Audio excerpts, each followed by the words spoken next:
Over the years, I've struggled with sexual sin. Being a single woman can be hard. And being a woman of faith and understanding that backsliding has real consequences, I always try my best. But periodically, I would have these spells where I needed some physical attention. And instead of just hooking up with some random dude, I would, self-pleasure. Normally, it's a quickie. But this particular time, my son is at his father's house. And it goes abnormally long, almost as if something jumped inside my body. I just didn't want to stop. Hell, I couldn't stop. After 3 hours, I'm so exhausted. I hop in the shower, clean up, change the sheets, and pass out, only to be awakened at 3:15 a.m. to what feels like someone pulling me up by my neck. Opening my eyes and looking around, I'm literally outside of my body. I can see myself laying nude in bed. That's when I hear this voice saying, "You are now mine."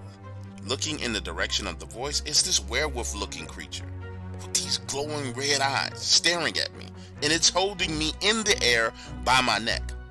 Now, I know this is going to sound crazy, but on the other side of him was this humanoid figure that looked like it was made of broken mirrors.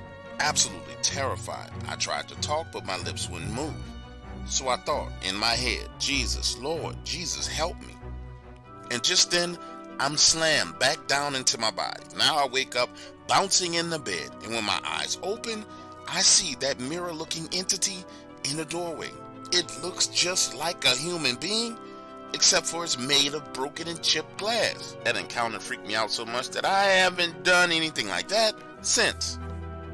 Then I started doing my research on different sexual sins and how they let demonic entities into your body. Now, what really freaked me out was when I was listening to the Dogman 101 and learned about the same demonic werewolf-looking like entity. I remember watching that video and saying to myself, "Damn it, that's the same thing that was in my bedroom."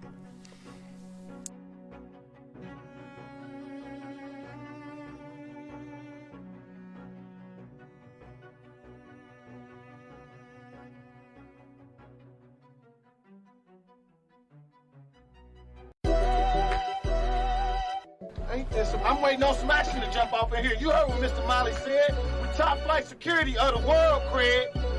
Shit, not just the city, the world. Been jacked by Santa Claus, all kind of shit. They need security in the world, Craig. Shit. For one thing, calm down. Slow your roll. Don't let that man pump you up, Day-Day, and get your shot out here. We ain't no damn top flight security of the world. We Craig and Day-Day. So just kick back, relax. You heard what happened to the last security guards. You didn't even hear what happened to the last security guard. So I'm going here.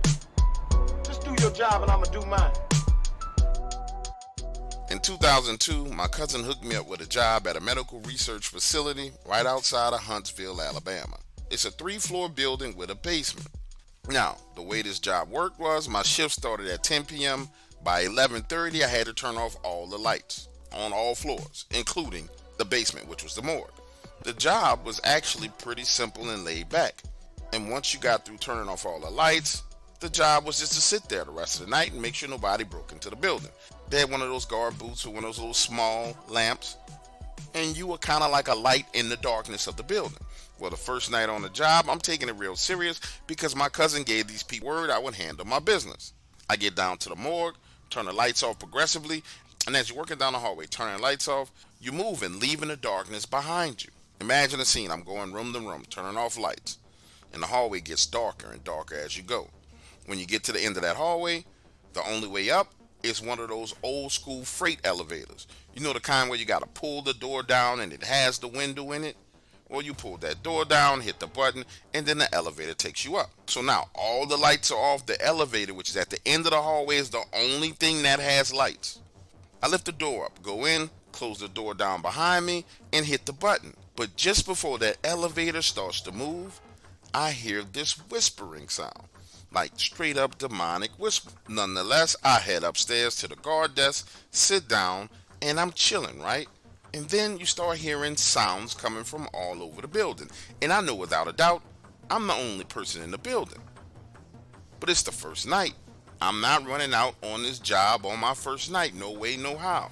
So I put my headphones on and sit there and listen to music the rest of the night, even though it's spooky as hell. Now, the second night on the job was my last night on the job, because I go through the routine. At the third floor, down to the second floor, down to the first floor, turning off all the lights. When I get to the basement, I go down the hallway, room to room, turning the lights off.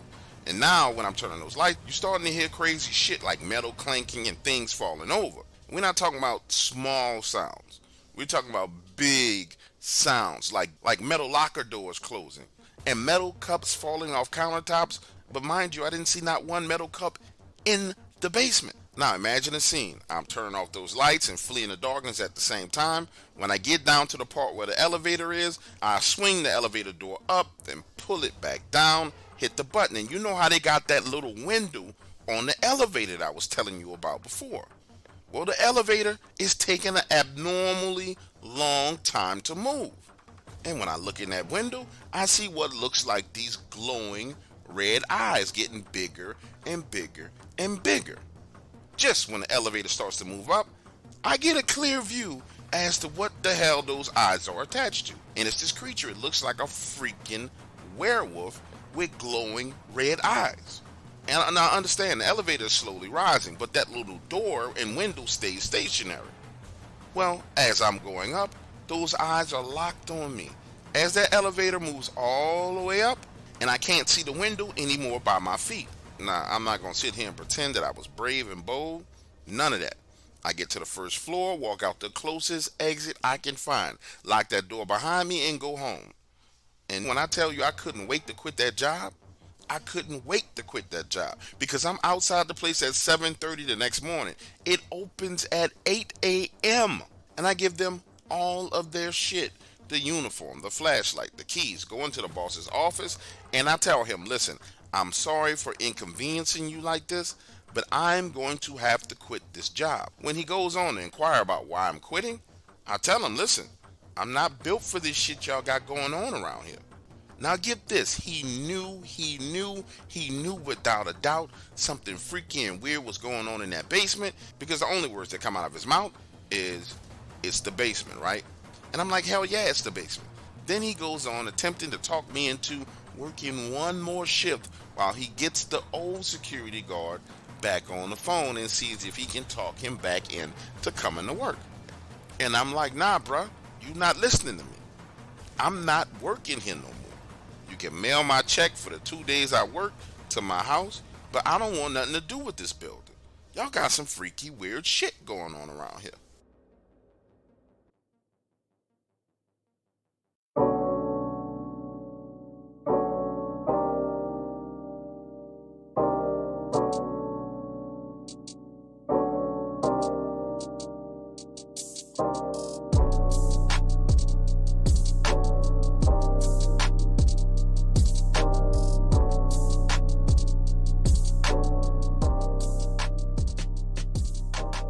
My Dogman encounter happened in Eden, Texas.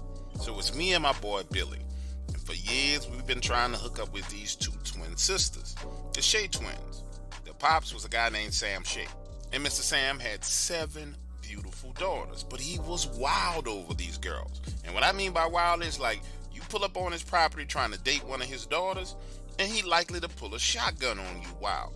And Lord, if you just so happen to be the dude who broke one of his daughter's hearts, or she ran to him crying about something you did wrong to her, sweet Jesus, the man's liable to kill you.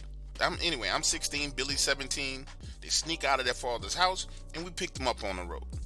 Now, the plan was to head out to this little dirt road off Highway 2007. We called it Lover's Lane. We stopped by McDonald's, get a bite to eat, hang out and talk, then we head out to Highway 2007. When we get to the end of Highway 2007, we make a left turn off onto this dirt road.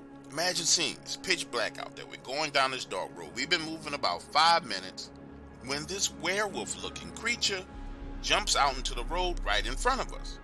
But it's not like a wolf man with like pants or jeans on or anything like that. It literally looked like a freaking werewolf with the crazy hawk legs. Billy swerves to the left, going around it, and understand this is all dry land and desert out here. So he hits this little ditch, goes down into it, and keeps going. Now we're off-road and speeding. He's panicking. The girls are bouncing around in the back seat, freaking out. And I'm trying to tell Billy that all we need to do is make a hard turn left, and that's going to take us back to town. But Billy panics and turns right, making a gigantic U-turn, taking us right back on the dirt road where we just saw the freaking werewolf. Now here's where it gets strange, because we're riding down this road and I don't remember there being holes in the road on the way in. But now there's these gigantic holes in the road that he's kind of swerving left and right trying to dodge. When we finally get back to the highway, 2007, we make that right turn and he floors it. Now, finally back to civilization, my attention turns to Kelly, the girl who was sitting right behind me and the girl who I was supposed to hook up with. She's in the back seat, so afraid that she's hyperventilating. And when Kelly finally calms down, she starts to explain to us that the werewolf was pacing the vehicle the entire time with its face pressed up against her window. According to her, it was smelling her through the crack in the window. Now get this, months pass, I done successfully hooked up with Kelly. We technically dating, and I'm joking about that night. I'm like, Kelly girl, you so sexy, even that werewolf wanted a piece of what I was trying to get that night. That's when she explains to me that I wasn't getting nothing that night because her cycle had started. And then she goes deeper and tells me she believed that the reason why it focused on her was because she was on her cycle. Understand, I have been dating her this entire time, and I didn't know any of this. But what I did know was that when her cycle was down, she stayed home after dark. Didn't even go out the front door.